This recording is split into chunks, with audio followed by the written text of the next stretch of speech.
Guys, nandito kami sa shabu-shabu. Ayan, umpisa na silang magluto. Ganyan daw ang pagluluto.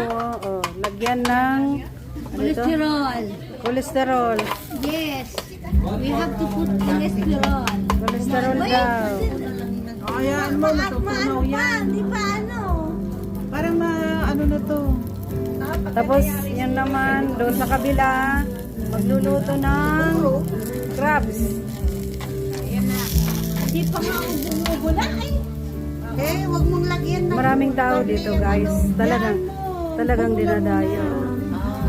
Pag nag-boil din. Saka Eh, di parang ikaw din, hindi pa nga mainit eh. then, para at least naluluto na to. Ay, baka ilagay Eto, at least grilled. Oh, ito, grill daw. Oh. mga ignoramus, mga hindi marunong. Yan.